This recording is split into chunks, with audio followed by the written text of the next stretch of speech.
Welcome to another edition of The Oath and the Office, starring Professor Corey Brettschneider. I'm John Fugelsang, and I am so pleased as always to welcome the star of this show, the Ayatollah.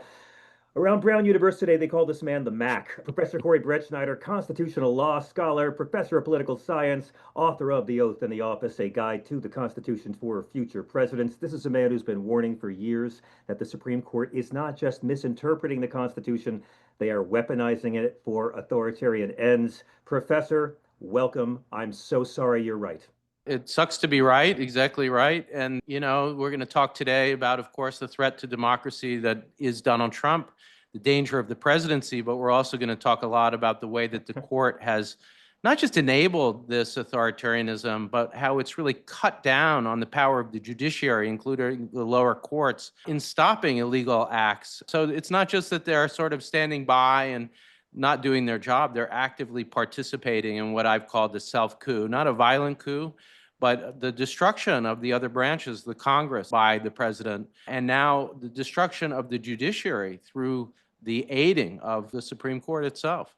Well, it's very close to my heart because, as you know, I was raised Catholic and the Vatican doesn't allow us to self-coup ourselves. So I see this happening. And I want to begin by asking you about this birthright citizenship ruling, Professor, because I have some thoughts. It seems like the Dirty Six, I'm trying to find the right name for these people. The Dirty Six is this week's, but it's like they're not just flirting with authoritarianism now. They did and gave it a MAGA prenup, and they're now vacationing together in Hungary. Birthright citizenship, which is, as you have discussed many times in the Constitution, has been the law of the land, now kind of depends on what district you're in. The 14th Amendment says anybody born on U.S. soil is a citizen. Ratified, as we've discussed, Professor, right after slavery to protect the kids of freed Black Americans. 1.5 centuries of precedent. But apparently, our rights are now like concert tickets. They're non-transferable, they're non-refundable, and they're kind of dependent on where your mom's uterus was parked at the time. Because in 2025, here's how it is, folks. Some babies will be citizens in Massachusetts, but they'll be illegal aliens in Mississippi. Apparently, being born in America is not enough anymore. You now need a passport, a prayer, and verified proof of whiteness. So now actual American babies born here, raised here, can grow up being told essentially, you're pending approval. And this is how a toddler in Tulsa can end up needing a green card and a lawyer. Corey, this court's idea of justice is making birthright citizenship location dependent, like a Starbucks rewards card. I mean, why is this decision so dangerous for democracy? And how do you begin to unpack what they've done? Wow, what a great place to start. I mean, the whole idea of birthright citizenship, which is part of the package of the end of slavery and the enactment of what Frederick Douglass had long called equal protection, and that idea is enshrined in the 14th Amendment. The 14th Amendment doesn't just use the words equal protection, it tries to actualize it to make it real by saying anybody born on American soil is a citizen, full stop. It doesn't depend on who your parents were. And the idea was to take circumstances of birth and that kind of question of, whether or not your parents were wealthy or poor or enslaved or not, or citizens or not, and to instead just have a clear rule that says everybody begins life as an equal. That's the idea of equal protection. And so what has the court done? Well, they haven't. It says it plain as day in the 14th Amendment that if you're born in the United States, you are a citizen. There is, to my mind, this bogus argument that says, well, subject to the jurisdiction thereof. Certainly when it comes to criminal jurisdiction and civil jurisdiction, undocumented people are subject to the jurisdiction of. There's no argument, I think, serious argument, that their children are excluded from the protection of birthright citizenship. In fact, I think that argument is so ridiculous that the person who really got this going in the first place, and it is important to see how this is not some long-standing idea. John Eastman, the designer of January 6th and the coup, was the one to champion this. This is how he got on Trump's radar. I was actually offered to debate John Eastman on NPR years ago, and I said, this guy is a quack. I don't want to debate somebody to give light to this ridiculous idea that anybody who could read the Constitution would see that there is no limitation for people who were born in the United States, full stop. It doesn't depend on their parents. It's a whole idea, and yet here we are. Let me say what the court has not done, because I think this is really important for listeners, and you were extremely clear, John, your opening discussion about the harm here, but it is not that the court has said that birthright citizenship is not in the Constitution, or that this executive order, which revokes it for the children of undocumented people, that it somehow is constitutional. They haven't said anything of the sort. The way lawyers talk about it is they haven't made a decision on the merits. Instead, what they did, equally pernicious and maybe worse, is they've used this clear example of the danger of Trump's self-coup, of his unconstitutional action, as the place in which they're going to severely limit, really almost get rid of, Yes. universal injunctions. What is a universal injunction? When we've had Mike Zamore or others, or Dahlia Lithwick or Melissa Murray, we've talked so much about the lower courts, how they've taken a stand against Trump's unconstitutional action. How have they done it?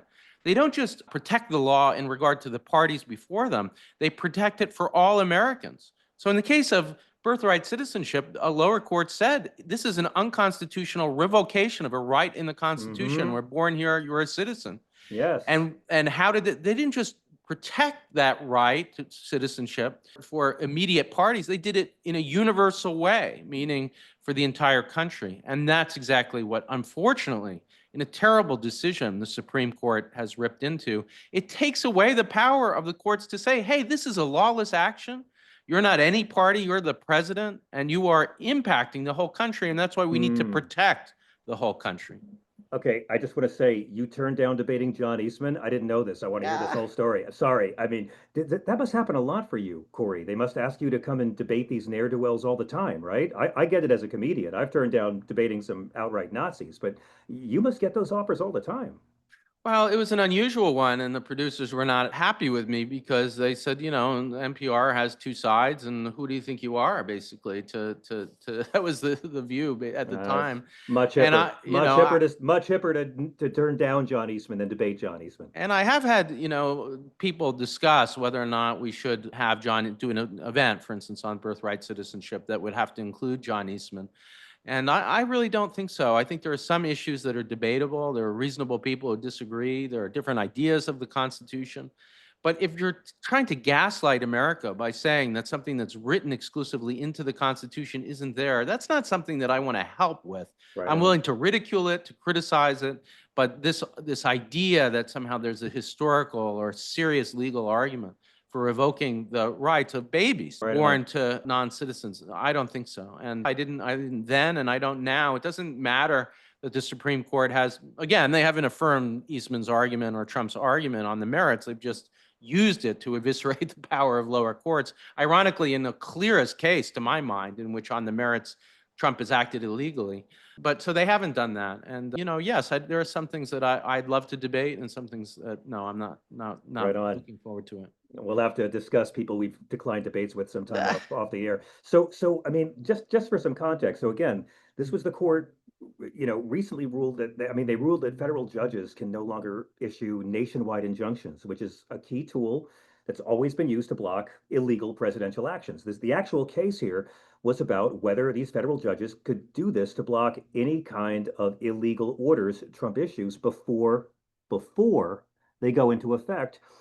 And the Dirty Six says, nope. So now, the way I see it, Professor, even if a presidential order is clearly unconstitutional, clearly illegal, judges can't freeze it nationally. They have to wait for somebody to get trampled or deported or killed first. You know, that's basically right. And the way I was responding to the opinion when I first read it, I was simply saying they ended universal injunctions, the ability of courts, while cases are pending, to basically pause or stop these illegal acts.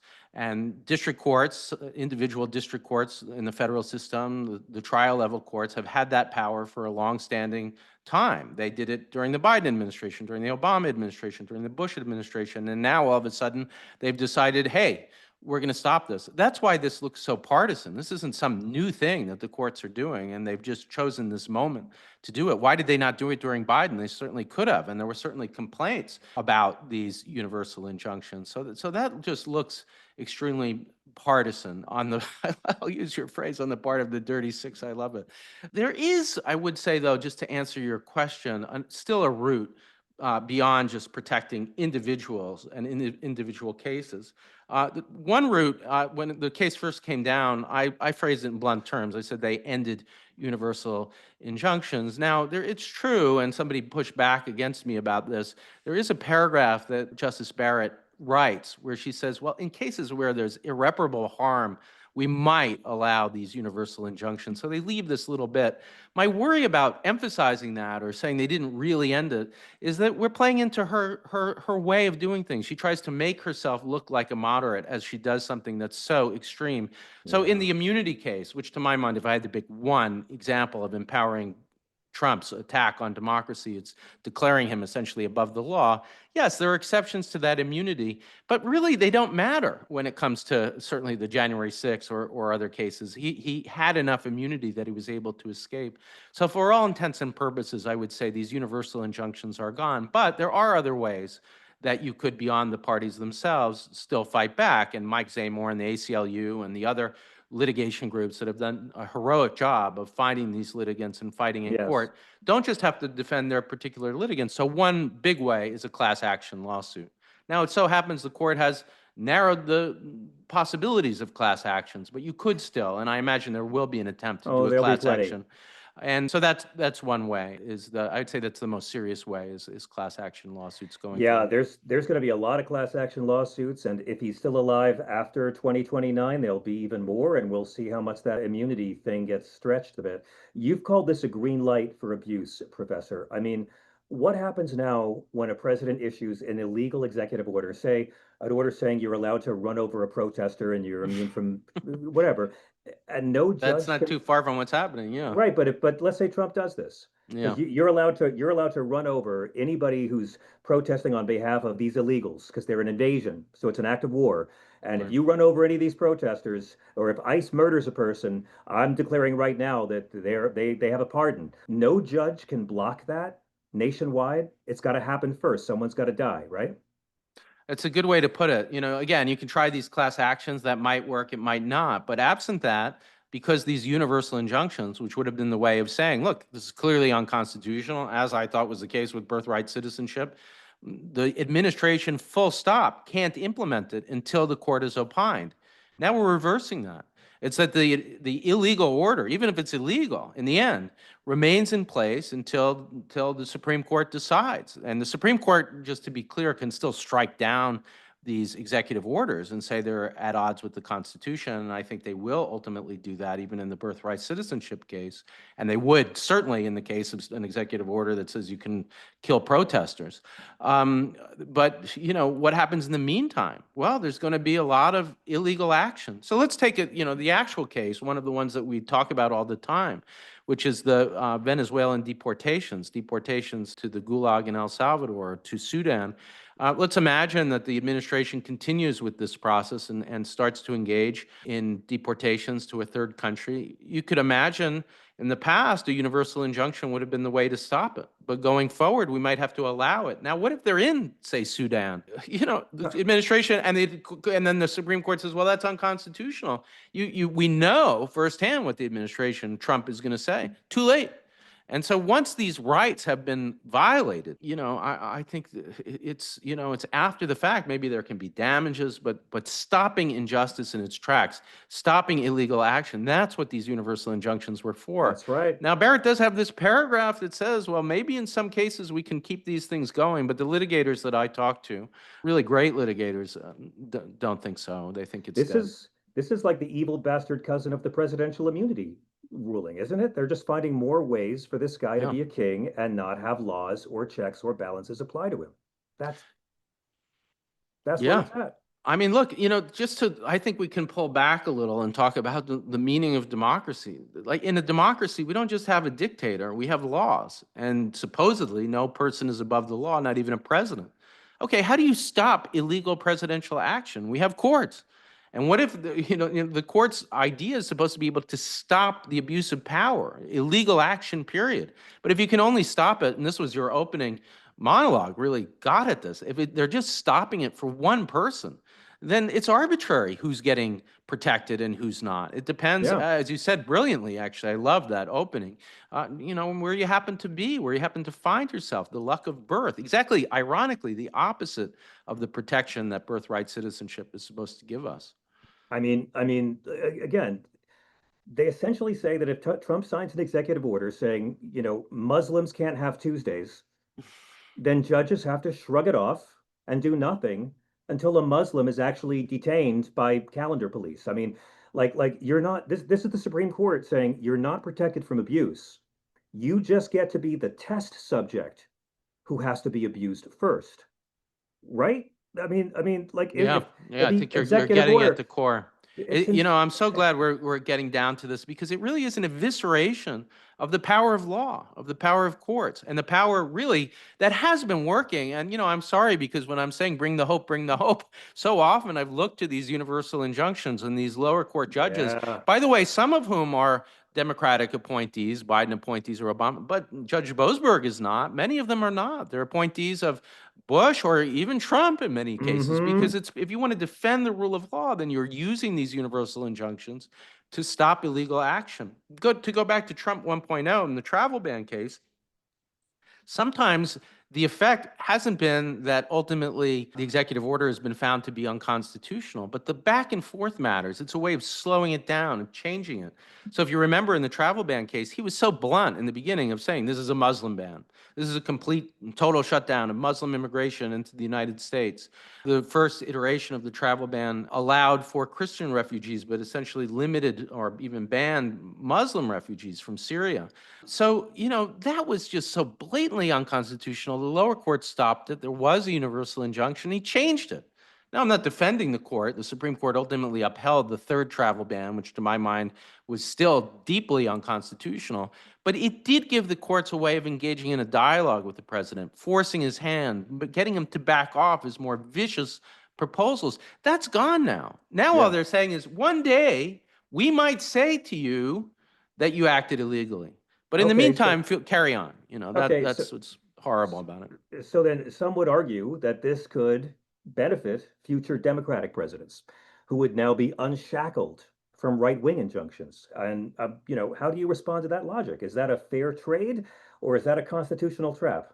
Yeah, no, I think that's right. And that's why I'm shocked by the timing here because we heard those arguments during the COVID cases, and there was a universal injunction in some of these COVID provisions. There were conservative judges who were eager, it looked like, to have strap these universal injunctions against the Biden administration. Okay, why did the Supreme Court not pipe up then? Why didn't they say, okay, that is an illegal action. It's a usurpation of presidential authority. That's what makes it look so partisan. To answer your question, yeah, I think Democratic presidents, Republican presidents, any kind of president, if a lower court says they've acted illegally, they should have to put a pause on the policy until they're vindicated in court. That's the idea of the rule of law. And when it happened to Biden, my feeling was like, yeah, that's the system. Yeah. And Except again, Biden wouldn't do it. Biden could have wreaked all kinds of legal havoc with his brand new superpower of presidential immunity. We might not be in any of this if Joe Biden had decided to take that magic token and do something with it a year ago. But here we are. It's amazing these idiots haven't thought this through better, Corey. One last thing on this. My beloved, my boo, my bae, Justice Ketanji Brown Jackson. I was worried about her for a day or so. Her dissent was unusually blunt. She didn't use the word respectfully. It was fire. Anything stand out to you in her opinion? well, I was going to point to that too. It's a great point. And just to elaborate, the justices at least find respect for one another. They have these conferences where they have lunch together, they talk about the cases, and the way they refer to each other usually has respect. So the idea of a dissent, there's 9 justices, majority make decision. Increasingly, it's 6 in the majority, and there are the dissenters. And the dissenters have the option of writing their reasons down for why they dissent. And Justice Jackson did just that. And usually these dissents are signed with respect or respectfully. And she didn't do that. Now, that might seem like, okay, in this day and age, not a big deal, but it's meant to say, this really is a kind of not a normal case. There's something going on here that's just dangerous when it comes to the future of democracy. And the way I would analyze it and explain it is, listeners and you and I have talked a lot about my view in the presidents and the people, 5 leaders who threatened democracy and the citizens who fought to defend it, of the Constitution, and specifically of 2 constitutions. These presidents who threatened democracy in the past didn't just say, hey, I hate the Constitution. They invoked an authoritarian idea of the Constitution. And those who fought back on behalf of the democratic idea responded by saying, as Frederick Douglass did, the preamble doesn't say we the white people, it says we the people. And so you have these 2 competing ideas of an authoritarian constitution and a democratic one. And when they really start to come apart, and that is what's happening in the current moment, the justices can go at one another in a very strong way. And so that's the frustration here, I think. Both of them, Justice Barrett also not happy with Justice Jackson, not respecting the authoritarian constitution in the case of Jackson, as rightly she shouldn't. I think the court has become so unhinged. It's not really a court of law. It's a court that's using this deeply anti-law, this anti-democratic idea of the Constitution that would just cede all power to a president. That's not law. That's not democracy. It's authoritarianism.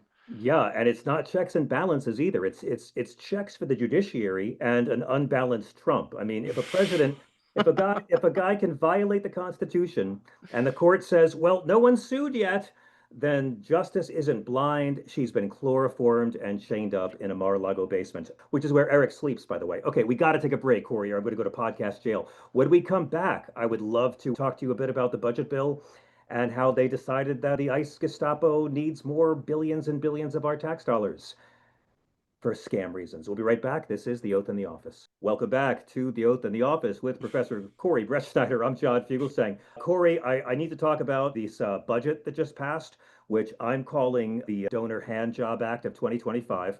11 million Americans are about to get financially curb stomped so these guys can pay back their owners. It's the largest legalized wealth transfer in American history, largest debt ceiling increase in American history, takes money from the bottom 90% of Americans and hands it to the top 1%. 11.8 million people will be stripped of health insurance, and yet it's still adding close to 4 trillion to the debt. And this bill sets aside 46.5 billion for what the House Homeland Security Committee calls an integrated border barrier system, meaning a wall. So I guess Mexico really didn't have to pay for it after all. It's going to be $32 billion into ICE, $150 billion overall for immigration.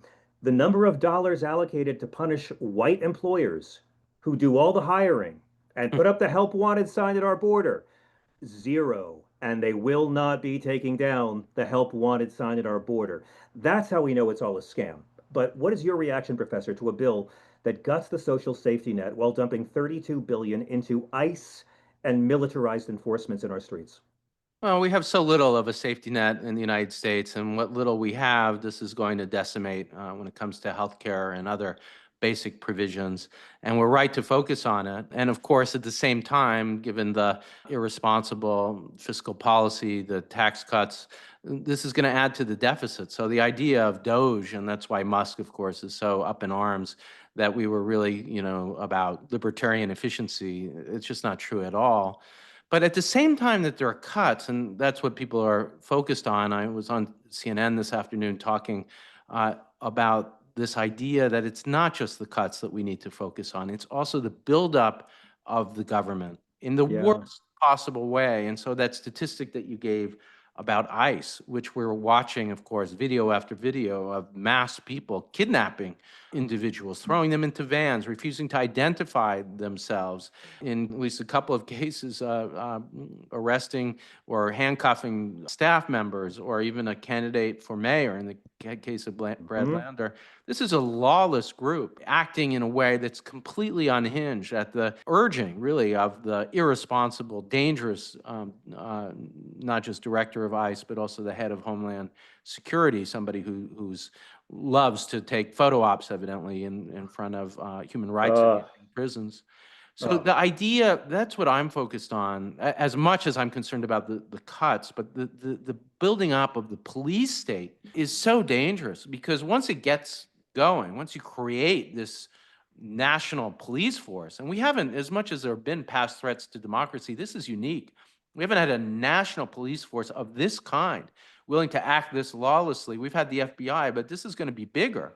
And, you know, the And they're FBI are, wearing masks. The yeah, cops are wearing masks. It's like and who don't Watchmen. believe and who don't believe in due process. No. That this really is where the fascism comparison, you know, in Trump 1.0, when there was a debate about is Trump a fascist, one of the things that kept bringing up is, well, there's no kind of national police force, there's no stormtroopers. Well, now there are. And if you think, okay, well, they're just going after non-citizens, how do we know? How do we know they're non-citizens? They're not Yeah, announcing themselves. They're not showing warrants. They're just grabbing people up the street. So they could well be grabbing, and I think they are exactly. grabbing citizens as much as non-citizens. And, you know, this is one place too where I'm going to bring some hope, because there's an ability of private citizens to bring lawsuits for the deprivation of constitutional rights against ICE. There also is an ability of local government to seek the arrest of ICE members for illegal actions. And those two ways of fighting back, I think we are going to see more of, we need to see more of. There's also legislation pending in places like California to demand that they take these masks off, which of course they should, that they provide ID. Yep. So this is one of the areas where they are building up this, well, it is, I think, a move towards fascism. And yet we need to also see that we have tools still left to resist them. And Pam Bondi didn't even know about the masks. Can you believe it? I mean, like, we just witnessed with Mahmoud Khalil and Kilmar Garcia and Rumieza Ozturk in 3 different cases in the last month. The Attorney General was forced by courts to follow the law 3 times in 1 month. So, one thing about this bill, it calls for the hiring of 10,000 agents and judges, which is great. If only Joe Biden had a bill like that. But what's crazy about this big, I don't even know what they call it. I call it the big billionaire bootlicking bill. These expanded 287G agreements that basically turn local police into ICE agents. And I'm wondering, what constitutional dangers does that pose? Are we on the road to, as you say, like, it seems like a parallel police state, one for immigrants and brown people and one for everyone else. Yes, I think that's a good way to put it, that we have this not just president now who's above the law, but an entire police force that's above the law. Now, one of the other ways, and you know, there is hope here because this is an important way of resisting what's happening, is local government in the United States. We have a system known as dual sovereignty. The states don't work for the federal government. Your local city doesn't work for the federal government. And there's a long line of precedents that talk about the rights of states to resist. They go back actually all the way to the resistance to John Adams' Sedition Act and his shutdown of free speech. What James Madison and Thomas Jefferson and the newspaper editors who were their allies realized is Adams wants to arrest his critics, but who's going to do the arresting? It's usually local figures. And they went out to state legislatures, Virginia and Kentucky most famously, but others as well, and said, we need resolutions. We need a commitment that local government will not cooperate with a shutdown of free speech. And that's the tradition that sanctuary cities are in and sanctuary states. But yet here, as you see, they see a way around this. They're going to use financial incentives and disincentives to try to destroy that. And as much as you can't commandeer local government, the court is probably going to allow the use of these financial incentives or disincentives to erase the line between local and national. And that's frightening. It's, again, a restructuring of our government in the direction of authoritarianism. And again, there's zero funding to hold employers accountable for hiring undocumented workers that they're calling Alligator Alcatraz. I think, they think it's cute to call this gulag that. I think Alligator Auschwitz is going to be very catchy very soon. Trump toured this concentration camp in the Everglades, boasting that its isolation, because it's enforced by swamps and gators and snakes, makes it a cost-effective prison. And maybe people will die too. Now, you have always warned that constitutional cruelty is a tool of these authoritarians. Corey, when a president tours a swamp prison and jokes about alligators guarding it, what is the constitutional danger beneath this racist clown and his spectacle? You know, I think that when I use the term fascism, and I'm going to double down on that, because you can imagine people say, well, this isn't fascism. Mussolini's Italy looked a certain way that's different from our own. Certainly Hitler's Germany in many ways was different from the threat that we're facing at this moment. But of course, fascism is going to look different depending on the moment. It's going to appeal to a different sense of humor, a different kind of aesthetic. And that's part of what's going on here. Trump thinks it's hysterical that undocumented people who are held in this prison might be eaten by alligators. That's their idea. And, he's literally laughing about it as he talks about it. And to the degree that DeSantis is trying to kiss up to him, that he's enabling this. That's their sense of humor. The cruelty is the humor. But start to break that down. What are they doing? They're saying that these people, by the way, who they're claiming are violent criminals, but we know so often, they're violating due process right and left. It's more often than not violent criminals. It's people who are guilty of no more than being in the country without documents, or people who are arrested for traffic violations, or people who were seized at the Home Depot for working. And yet, what are they doing? They're fantasizing about them being eaten by alligators. So, my listeners, our listeners are not laughing about this, but Trump's base is. It's appealing to them. It's depraved. And it is a kind of sick, fascist humor. This is how you desensitize people and take away humanity. 40 years of referring to Christian refugees as illegals. If you can convince them they're not humans, then the rest of it's pretty easy. Now, Florida's Attorney General says the terrain here is part of the security. What would you say, Professor, as we hit the break, to people who shrug this off as just, hey, it's just smart engineering and not human rights abuse?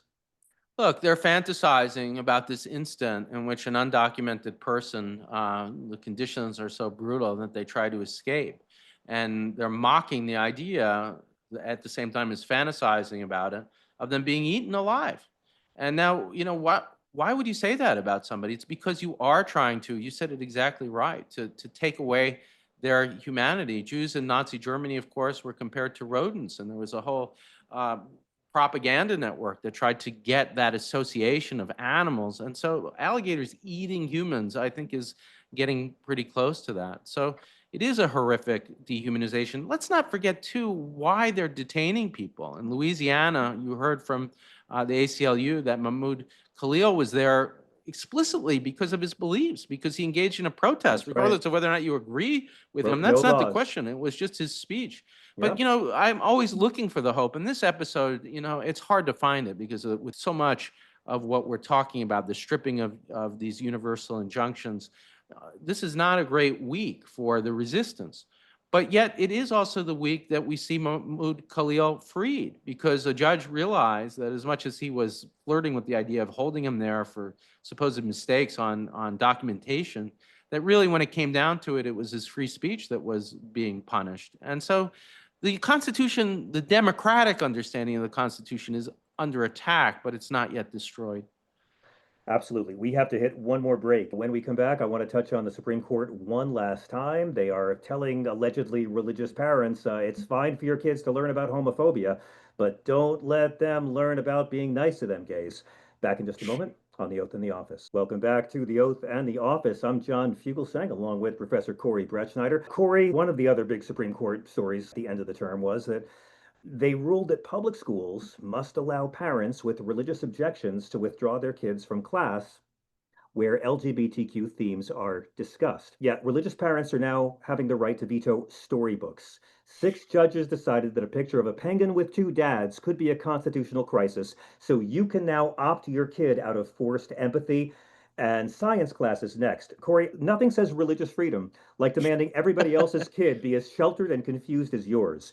But I'm thinking, wait till we see the parents who don't want their child learning about civil rights or Black history or that the Confederacy might have been wrong.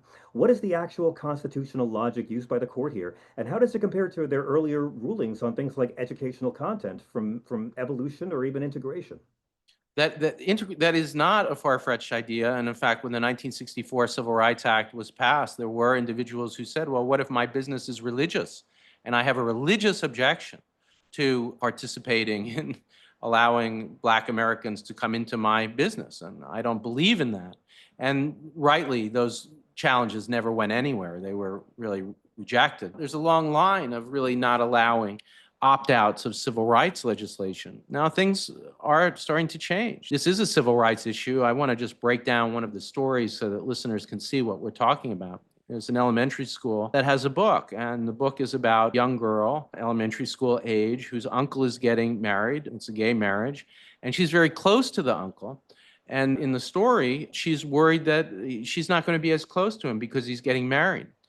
Now, it's a story about a young girl who realizes that her uncle's love for his new spouse is not going to interfere with her relationship with the uncle. It's a sort of, not just sort of, it is a sweet story.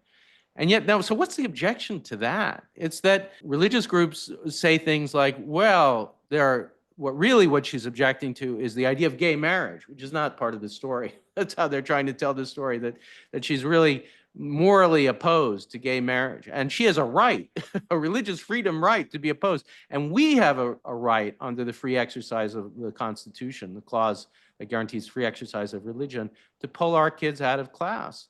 Now, to my mind, it does pit this question of parental rights over their own kids' education against the entitlement of the state to promote and to defend an idea in which your kids' rights exist alongside the rights of other kids who might turn out to be gay or from families. Not all families are alike, after all. Might have parents who are in a gay, loving marriage. And the idea of government is supposed to be that it teaches us to live together, not to just prioritize one parent's religious rights to pull their kids out. By the way, parents do have lots of rights, including to not send your kid to a public school, to homeschool. But the idea that once you're there, you can dictate the curriculum starts to really blur the line between what's called free exercise into, I think, a kind of theocracy where religious groups are starting to dictate for religious reasons what's taught in school. I don't want my little girl to learn about Susan B. Anthony on that day. There's biblical roles of womanhood, and I'm not going to have this school violate my religious beliefs to blah blah blah blah blah. Here's let me just be your Gentile friend here for a second on this one, because my book is coming out this summer, and it's all about this, because my argument has always been, Corey, and the media and the courts never talk about it. No one ever asked Mike Pence when he was passing that religious freedom law in Indiana, where in your holy book does Jesus drive the gay wedding cakes out of the temple? Christ, the figure Christians follow, is incredibly anti-homophobia. There's a new covenant, so the Old Testament laws don't apply. None of these people, Professor, follow or obey or believe in the book of Leviticus. If you believe the part of the Bible that says that being gay is an abomination, then you're also obliged to stone Donald Trump to death for adultery. So they don't actually believe in this book. It's not really their religious beliefs. They don't follow the Old Testament law of the Hebrews, and Jesus is against the homophobia. So I am so sick of never hearing this actually brought up, that they're only using religion as a smokescreen, when that guy on the cross was very specific about how we're supposed to treat each other, and the way you treat trans kids is the way you treat him. You have written about the Constitution as a document of equal citizenship. How does a ruling like this, let's say, affect LGBTQ students who are still in those classrooms, who are now essentially being told that their existence is optional curriculum? And could this be used to justify withdrawing students from lessons on civil rights or science? Yes, I think unfortunately that's where we're headed. And your example is a great one. What if, there's a parent that believes that the place of women is in the home? And so learning about women's suffrage is somehow a violation of that. Should they be allowed to opt out? It looks like this ruling is moving in that direction. And I'm so excited for your book. What a needed correction to the way that, in the name of religion, in the name of religious liberty, bigotry is well, really let's wait and see. Let's wait and see you're still talking to me after it comes out.